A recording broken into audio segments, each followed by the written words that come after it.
सबको जय Shri Ram. We have been discussing about the fundamentals of English, and so many series have been published through the YouTube channel. Today, the last topic is orthography. Orthography basically talks about the symbols, and if those symbols are not properly maintained in the written part, it becomes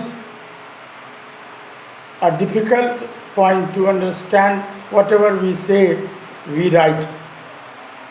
Let us know what is an orthography. An orthography is a set of established conventions for writing a language, including norms of spelling, punctuation, word boundaries, capitalization, hyphenization, and emphasis.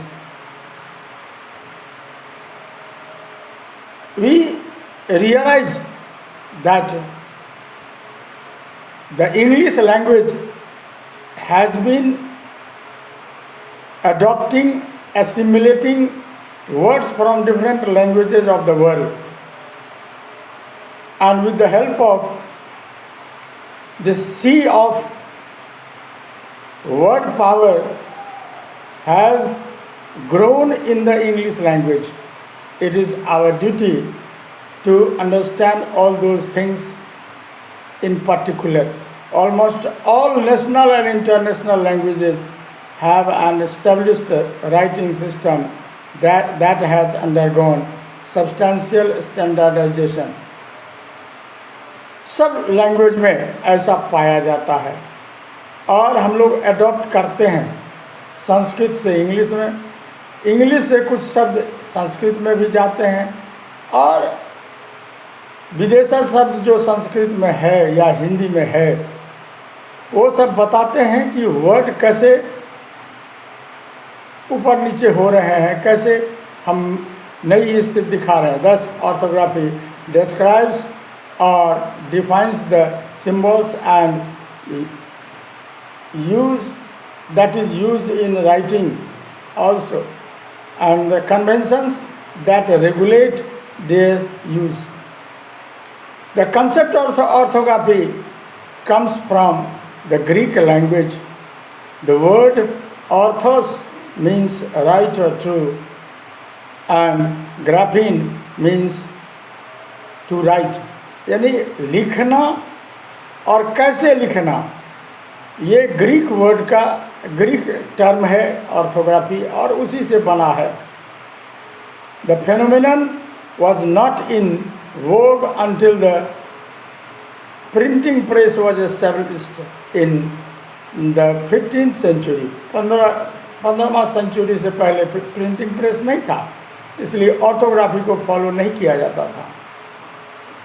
Now, modern orthography has been stable since the 1755 publication of Samuel Johnson's A Dictionary of the English Language.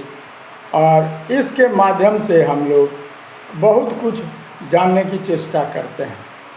Let us learn some words. कुछ words हम लोग जानें जो कहीं prefix लगा हुआ होता है, कहीं सफिक्स लगा हुआ होता है, और वो वर्ड्स हमारे लिए इम्पोर्टेंट है. They have been imported from different languages. The prefix और suffix have been imported from the different languages, and with the help of that words have different meanings with the same prefix और suffix. We have a term autobiography. Auto का meaning होता है स्वयं, self, यानी जो biography हम खुद लिखते हैं, बायोग्राफी का मतलब होता है जीवन कहानी। यदि खुद लिखते हैं तो ऑटोबायोग्राफी कहलाता है। उसके बाद है ऑटोग्राफ, किसी से हम कुछ जब अपना विचार लेते हैं उनसे तो ऑटोग्राफ हो जाता है। बिब्लियोग्राफी है, बायोग्राफी है, कैलीग्राफी है, कार्टोग्राफी है, क्रिप्टोग्राफी है, डायाग्राम है, डाया ये प्रीफिक्स है, और ग्राम में लग गया तो डायग्राम हो गया। एपीग्राम, एपी लग गया तो एपीग्राम हो गया, एपीग्राफ हो गया और ग्रामर हो गया। अब इस तरह से शब्द को हम देखते हैं कि ऑर्थोग्राफी में ये सभी words they are important and they need to be learned honestly. कुछ नए वर्ड्स हैं जो स्कूल स्टूडेंट्स को जानना चाहिए, जैसे एब्ज्योर है,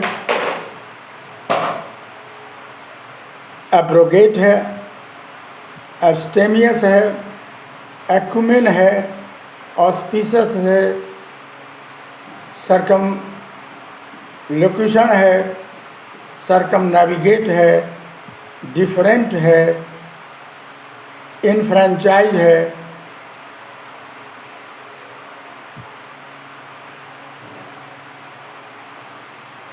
उसके बाद हेगेमोनी है, हेमोग्लोबिन है।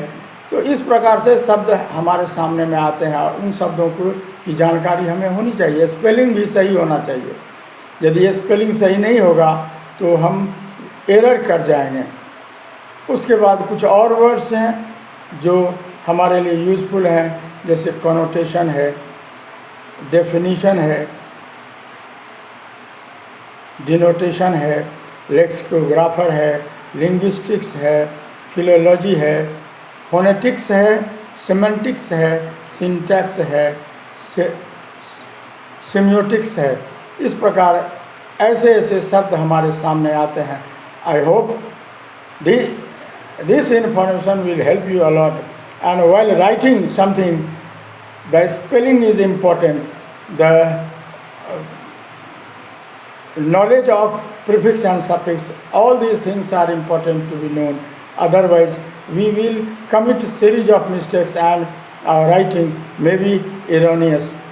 That's why it is highly advised to all the students to follow the information in toto and become a successful writer. I hope it will help you a lot.